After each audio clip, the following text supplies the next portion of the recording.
ladies and gentlemen. I'm Captain Hope Cronin, Air Force Public Affairs. Thank you for being here today with us. We'll begin our briefing in just a moment. But first, just to reiterate ground rules, one question, one follow-up, please, so we can get to as many questions as possible. Additionally, I'll give a final question towards the end. As a reminder, tomorrow at 9:30 in the morning, we'll have the Air Force Space Budget Rollout. That is a separate budget rollout. If you'd like more information about that, please find me afterwards and I'll give you further details. Without any further ado, ladies and gentlemen, General Martin and Ms. Gleason. Okay, great. Well, good afternoon, everyone. I'm Major General Jim Martin, Air Force Director of Budget, and I'm joined by my deputy, Ms. Carolyn Gleason. So we appreciate the opportunity to provide highlights of our FY18 budget. Next slide. Let me get right to the message and start with the bottom line up front. And I think what you'll see in this budget, that our message and our budget is consistent with what we've done over the last 2 years. For the last 70 years, though, American airmen have always been there, breaking barriers, dominating the high ground, and providing unmatched global vigilance, reach, and power as part of the world's greatest joint warfighting team. The unique capabilities that we bring are foundational to the joint force and our nation. But 26 years of continuous combat operations and budget uncertainty have taken their toll. Since 2014, the world has changed and continues to remain very unstable.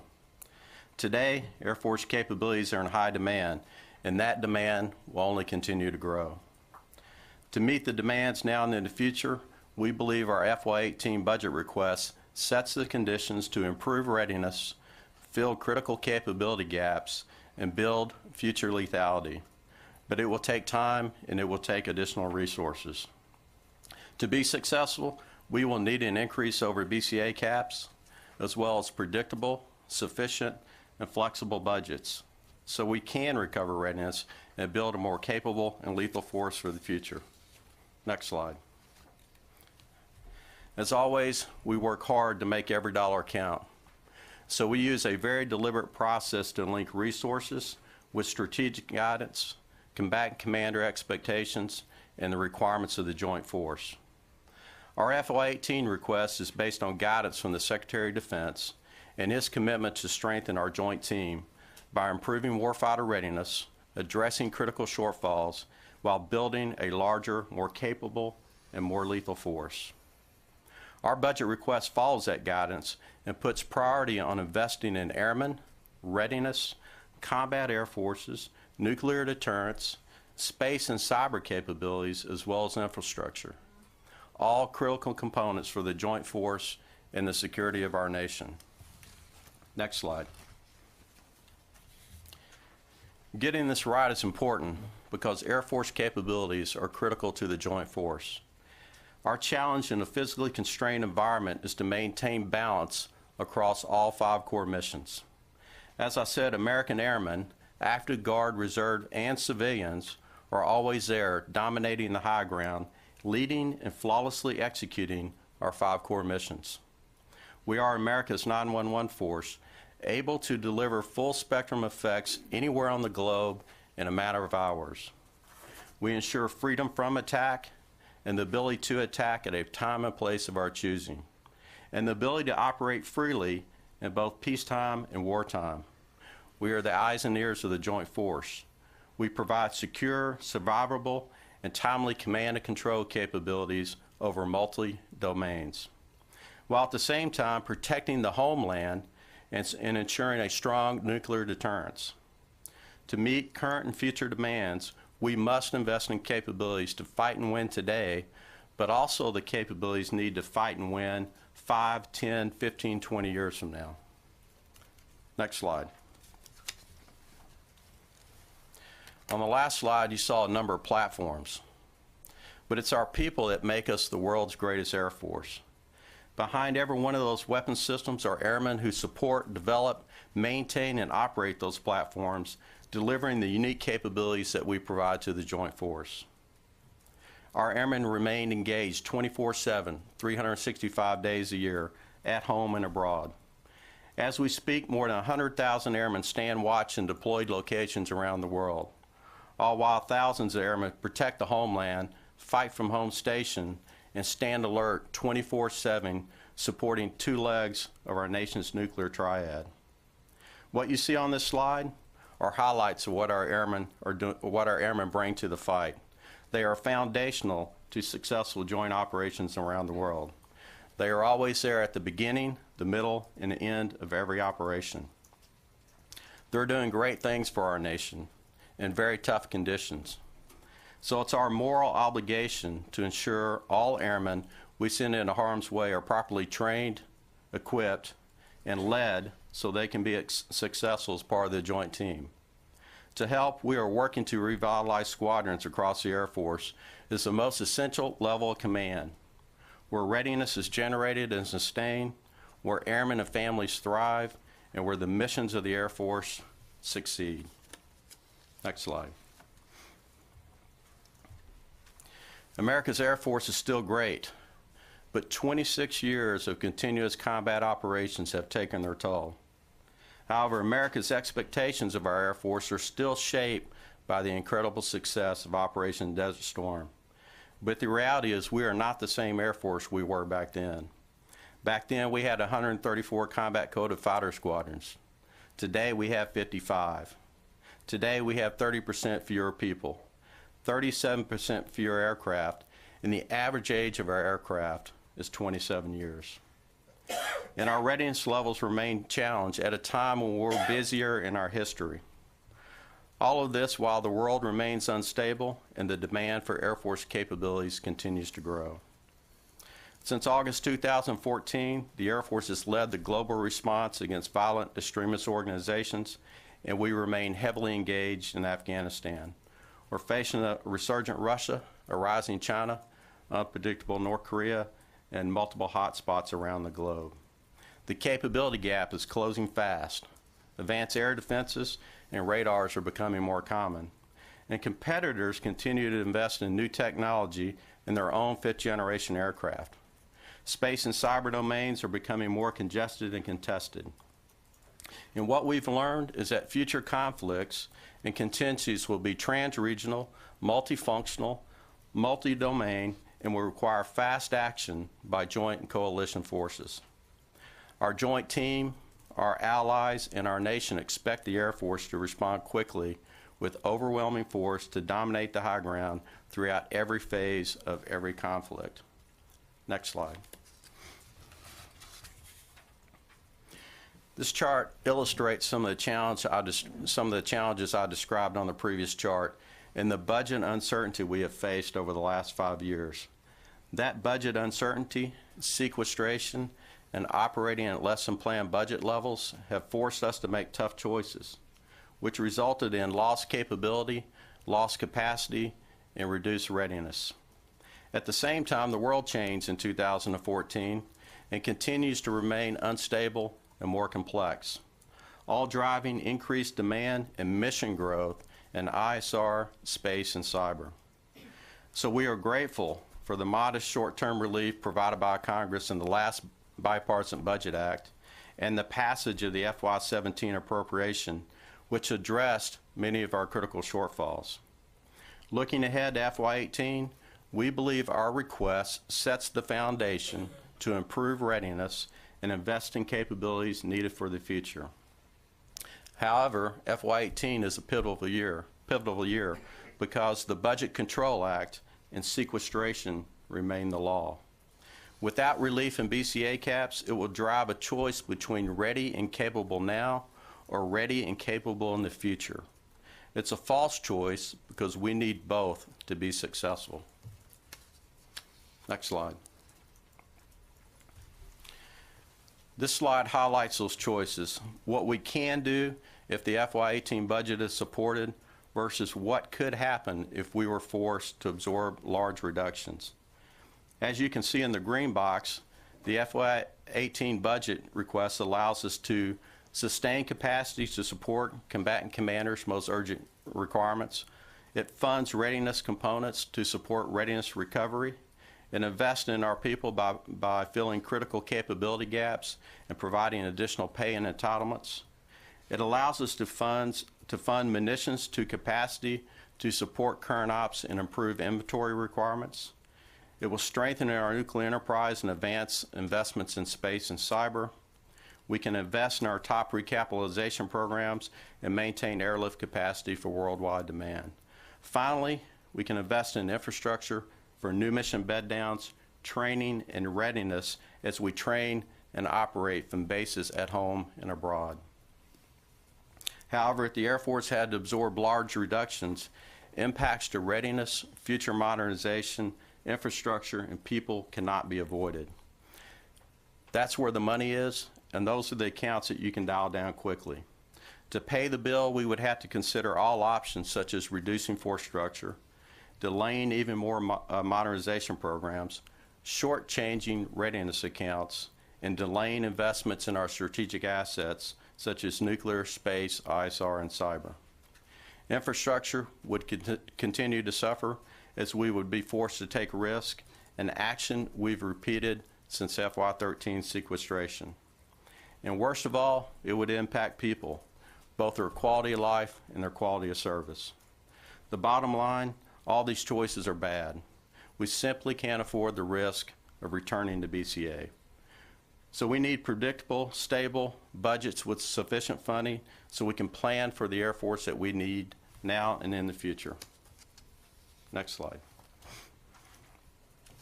Now let's take a look at the highlights of our FY18 budget. For comparison, the bar on the left is our FY17 enacted budget. The bar on the right is our FY18 budget request. It represents our total force budget to include active duty, guard, and reserve components. The top block is what we refer to as non-blue, which is the portion of the Air Force budget that is managed by other departments or agencies. The remainder of the budget, or the Air Force blue budget baseline, is the focus for today's brief. In the brackets, you'll see the Air Force budget for FY18 is approximately $132.4 billion, which is roughly 23% of DoD's FY18 budget. Of the $132.4 billion, approximately $80 billion, or 60%, supports day-to-day operations. Military and civilian pay make up 52% of the day-to-day operating costs. Flying hours, weapon system sustainment, and missions executed at our major commands total 39% of the funding. Facility requirements and installation support represent the remaining 9% of the total operating costs. The blue and the gray boxes at the bottom summarize our top procurement and largest RDT&E programs. These programs total approximately $29 billion, or about 55% of our investment accounts. So I'll go back to what I said on the previous slide. So you can see that the largest portions of our budget are in people, readiness, and modernization. So when forced to take large reductions, we simply can't avoid impacts in these areas. Now we'll look at each appropriation, starting with military personnel. The Air Force's #1 priority remains people. Growing in strength is crucial for readiness recovery, and readiness depends on the contributions of the total force, active, guard, and reserve. Our request grows total force in strength to approximately 502,000, a total force increase of 5,800 from FY17.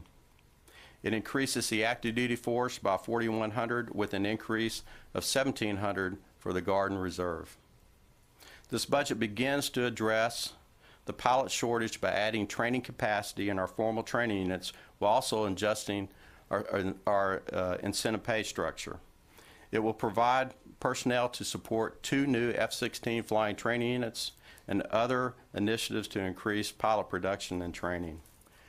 We will also increase pilot retention bonuses from $25,000 to $35,000 per year, the first increase since 1999.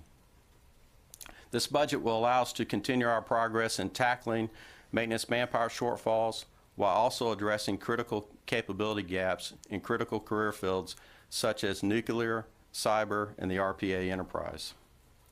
To help with retention, we will continue to offer incentive pays and bonuses to encourage experienced airmen to stay. We will also continue high-year tenure extensions for personnel in key career fields to further retain experience. Additionally, this budget allows us to add 200 recruiters, and personnel to right-size the training pipeline to support over 29,000 enlisted accessions.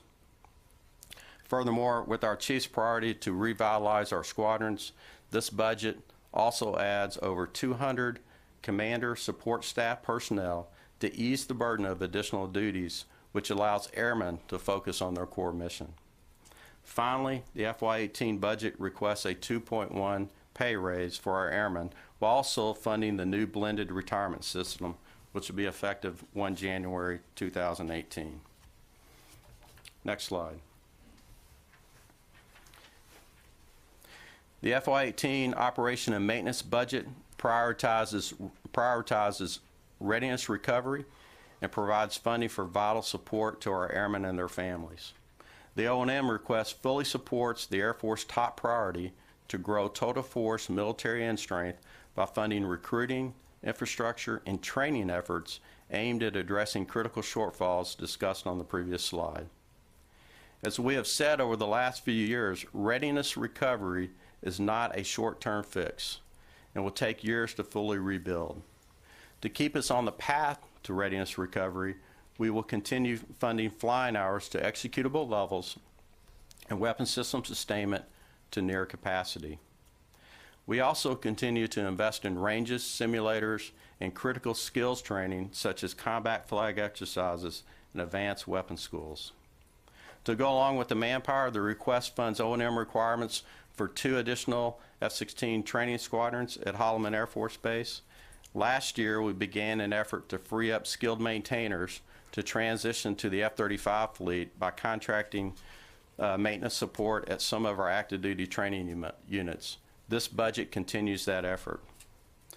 This budget also supports 60 RPA combat lines with a surge capability of an additional 10 government-owned, contractor-operated combat lines funded with OCO. This request fully funds cyber mission teams. In FY18, we are on track to grow from 30 to 39 operational teams. We'll continue to fund ICBM sustainment, key NC3 upgrades, and continue our commitment to advanced space capabilities. It helps fix aging infrastructure by funding facility sustainment at 80% and restoration and modernization repair at 1.9% of the plant replacement value. This budget also takes care of our airmen and their families. We improve a number of quality life and military family programs, increase personnel at our family support centers, and fund 961 civilian positions on the commander support staff to support the Chief of Staff priority to reinvigorate squadrons, complementing the 200 military funded in the MilPERS appropriation. This budget also funds 449 dedicated sexual assault prevention and response personnel. Finally, this budget supports a 1.9% pay raise for our civilian airmen. Next slide. Our FY18 procurement budget preserves our top modernization programs, sustains our space procurement strategy, invests in the nuclear enterprise, and funds munitions to capacity. This budget procures 46 F-35s, 15 KC-46s, and 5 MC-130Js and 2 HC-130Js, while also continuing modernization efforts for our 4th and 5th generation aircraft. For munitions, as we've discussed, we remain challenged by the pace of current operations. Therefore, for preferred munitions such as JDAM, SDB-1, and Hellfire, we will fund to capacity between base and OCO and begin to replenish our inventories. For readiness improvements, we'll invest in upgrading and expanding combat training range capabilities. We also provide funding for battlefield airmen so they will have the equipment they need to remain agile and lethal. As space becomes more congested and contested, the Air Force remains committed to advancing our capabilities to operate in that environment. FY18 is the last of the block buy for SBIRS GO 5 and 6, and we'll begin long lead procurement for SBIRS GO 7 and 8. This budget also supports our goal of maintaining assured access to space with funding for 3 competitive launch opportunities. So the next slide shows our major procurement quantities. These are the planned procurement quantities for the budget, which shows both base and OCO. Both aircraft and space procurement quantities remain fairly constant. However, based on current demand, as we talked about on the previous slide, we'll put an emphasis on replenishing our weapons inventory. Continuing what we started in FY17, again, we are buying preferred munitions to capacity. Next slide.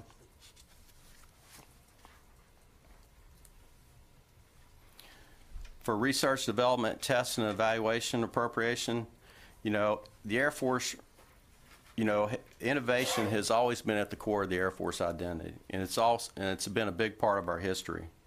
So what RDT&E funding allows us to do is to take an idea to leap an idea to technology we use every day.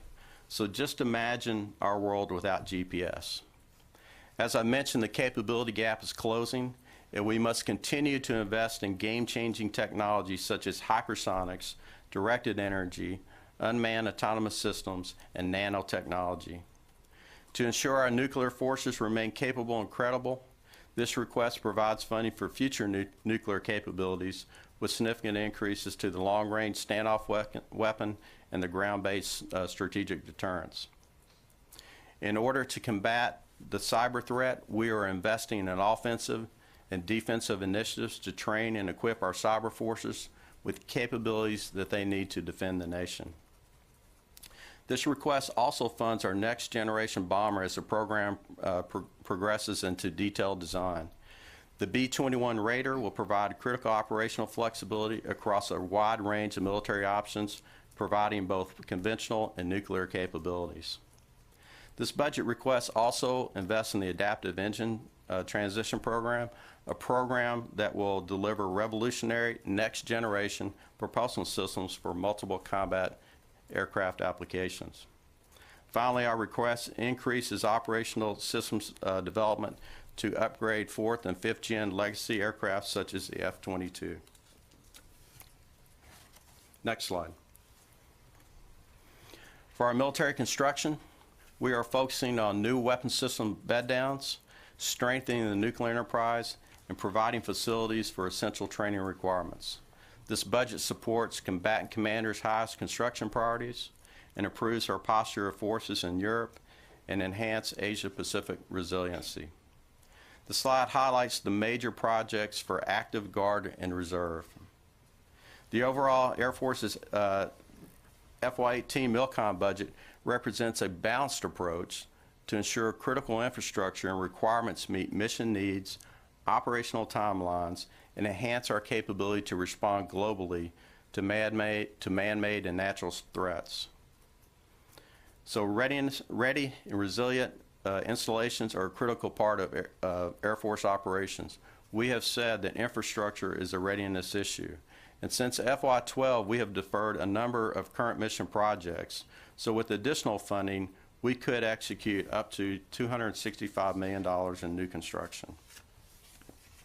Next slide. For the overseas contingency operations, your Air Force is leading the fight against violent and extremist organizations. We have dropped over 56,000 munitions, over 70% of the total.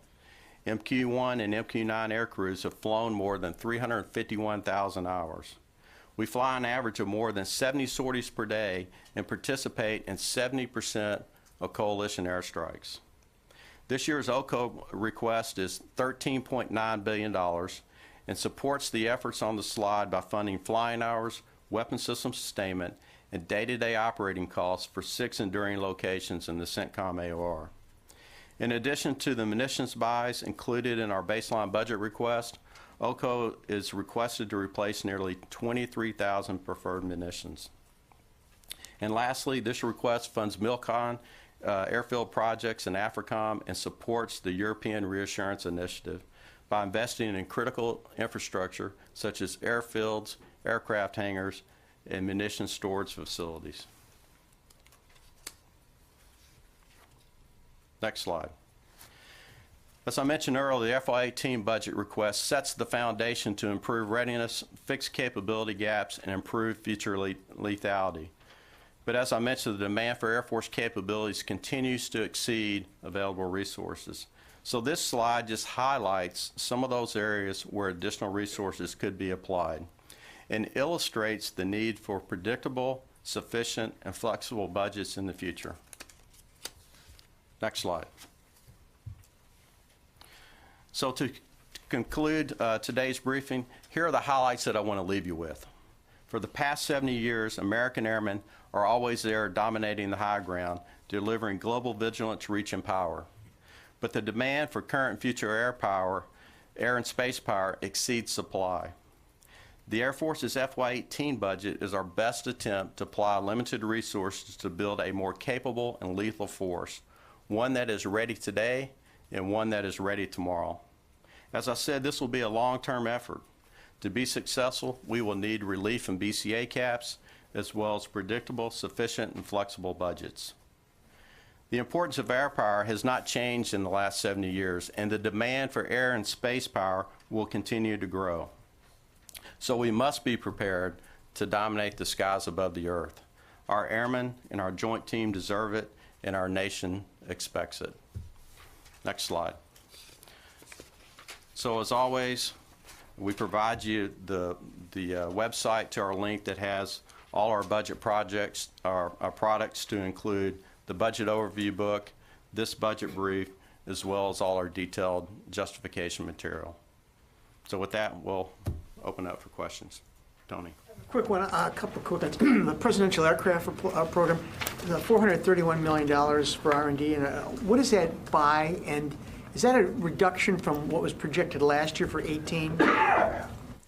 So there's no content change in PAR. It reflects the current acquisition strategy, feedback, and the new requirements baseline. And it's informed by Boeing's risk reduction activity. So it's basically a change in a cost estimate and reflects the same content. Okay, if I looked back at last year for 18, there would be a higher number, and that's correct. But this reflects a more refined estimate. estimate. It's a rephasing, yes. And you'll see that a couple of places. So one thing the Air Force does is every time we get new cost estimates, we lay that into our budget.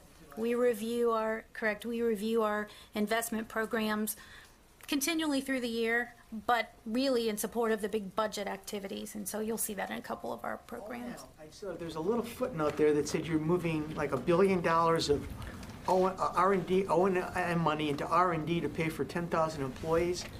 What's that about? And doesn't that take away $1.1 billion from R&D programs? Well, it's really budget neutral. All we're doing is moving about 10,000 employees that do RDT&E work, acquisition professionals, from the O&M account into that appropriation. It was just a realignment. Just a realignment. It's really getting our entire acquisition workforce together, because our folks out at Space and Missile Center and our folks in the F-35 were already paid out of the R&D account. The remainder of our acquisition core was in O&M, so it was disjointed. This gives us some flexibility. It aligns them better with the work that they perform.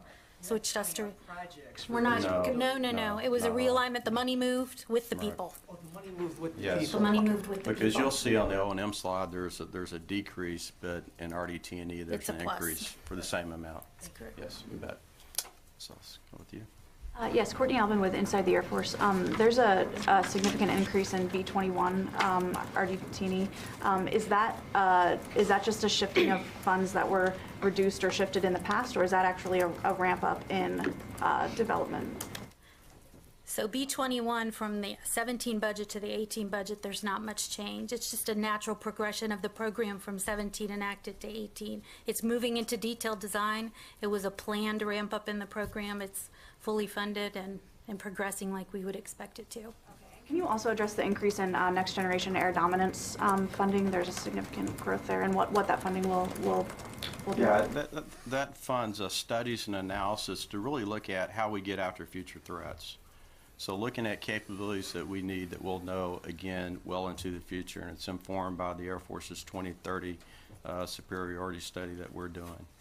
And again, it goes back to what we said earlier. We have to be ready for not only what we need today, but we better be ready for the potential threats, 10, 20 years from now, because we know the capability gap is closing. So this allows us to go out and think of new ways of doing business. And again, I go back to the GPS example.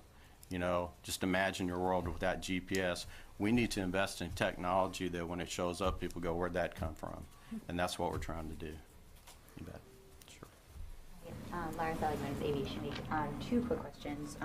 So in the document that was sent out, there was a mention that the F-15s need a SLEP, specifically for the fuselage longerons. But the language is a little bit unclear. I'm wondering if that means that you committed to doing that SLEP, or you're just sort of noting that it needs in there. And then my second question is there's also a line that says you're extending the service life of the U-2. Does that mean you're extending it past 2019? When is the new retirement date now? Yeah, so I think, again, getting back to our message is that, the world has changed, so we're trying to maintain capacity and capability. So we're dedicated to making sure that the F-15 fleet remains viable and survivable and capable, in this new environment. And regarding the U-2, we plan to keep that platform well into the future. I mean, previously you've given a hard retirement date. When is there not? There is not a retirement date for the U-2 in this budget. For the foreseeable future? For the foreseeable future, that's correct. Because again, it's a capability that we need, and we also need the capacity as well. So why the change? You were going to retire it, and now you're not going to retire it. Well, I think if you look back to FY15, if you look at that chart that has all the, the budget uncertainty that we were faced, we were forced to pay a significant bill. And if you remember back in FY15, to pay a $5 billion bill, we looked to draw down the force. We took risk in munitions. We looked at force structure reductions. But that was in February of 14 when we submitted that budget. Well, the world changed in August of 2014. So in 16 and 17, we requested a budget that we need to meet today's threat, as well as try to maintain the balance for the future. So it really gets back to maintaining capability and capacity that we need for the future. Because we were going to replace it with the Global Hawk with upgraded sensors. So, and that seemed to satisfy a lot of people. Is it just that you have more money so you can keep both around longer? Right. Exactly. With more resources, we can keep both around, and we need both to meet the demand for ISR. Yes. Paul Schenken with U.S. News and World Report. One of the biggest proportional changes in the entire DoD OCO budget was the Air Force military construction budget. Can you talk about why the big change and where is that construction going to take place? Yeah, we can. In fact, let's get you the details of exactly where that construction is going to take place. But, our overall budget for, you're talking about the European Reassurance Initiative, right? It wasn't specified, so okay. Is that where it's going? A portion of that is, but there's other projects that are going around to support the enduring locations we have, and I think I mentioned that we're also investing in some airfields in AFRICOM too. But let us give you the detailed list of those projects after this brief. You bet. Mm-hmm. Yes, sir. Steve Losey, Air Force Times. The budget overview referred to the Air Force seeking to reduce the dwell deploy ratio for airmen to increase training at home station. Can you provide any more detail on what kind of a dwell deploy ratio you're looking at and for what kind of airmen? Yeah, so we're doing a number of initiatives to try to, and again, our biggest issue is really the pilot shortage right now and the maintenance manpower shortfall. So if we get after some of that, that's going to increase the deploy to dwell and give our folks time to train, and they'll deploy, but they'll also give them time to rest. So we're trying to ramp up pilot production from about 1,200 to 1,400 per year. We mentioned the two training units that we're standing up. We're bringing in more maintainers. We're decreasing that shortfall, which will provide more aircraft availability. Again, looking at more opportunities to train. We talked about the relief in the support staff in the squadrons, which will allow pilots more time to train, maintainers to be out on the flight line.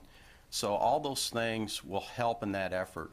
And it's not just with the pilots and the maintainers, but it's in the RPA enterprise, all those critical career fields that have been stressed with that problem.